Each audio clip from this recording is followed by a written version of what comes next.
నీళ్ళ విషయంలో ఎక్కడే కానీ రాజీ పడకుండా, ఎక్కడే కానీ ఎటువంటి ఇబ్బంది లేకుండా నీళ్ళు ఇచ్చే కార్యక్రమం ఇన్నేళ్ళుగా చేస్తా ఉన్నాం. సో దీన్ని శాశ్వతంగా ఇప్పుడున్న ఈ పథకాలకు సంబంధించిన మెయింటెనెన్స్ ఎక్కువ అవుతా ఉంది. ఇప్పుడు ఇన్ని పథకాలు మెయింటైన్ చేయాలంటే భారం అవుతా ఉంది, కష్టం అవుతా ఉందని చెప్పి జగన్మోహన్ రెడ్డి గారు మొత్తం కాన్స్టిట్యున్సీలోని ప్రతి ఇంటికి కూడా ఈ వాటర్ గ్రిడ్ స్కీమ్ ద్వారా నీళ్లు అందించాలని చెప్పి ఆయన 480 కోట్ల రూపాయలు మంజూరు చేస్తే అందులో 65% పనులు కూడా ఆయన హయాంలో పూర్తి చేస్తే ఆ పెండింగ్ పనులు పూర్తి చేయమని చెప్పి మా వాళ్ళు ప్రభుత్వం దృష్టికి తీసుకెళ్ళడం తప్ప?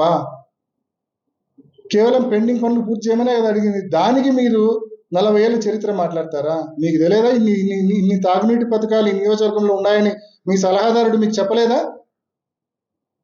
సిబిఆర్ నుంచి 148 పల్లెల స్కీమ్ ఉందని, అదేవిధంగా నక్కలపల్లి నుంచి పులివెందులకు నీళ్లు వస్తాయని, ఉల్లిమెల్ల దగ్గర నుంచి అదేవిధంగా కదిరి రింగ్ రోడ్ నుంచి మున్సిపాలిటీకి నీళ్లు తీసుకుంటారని,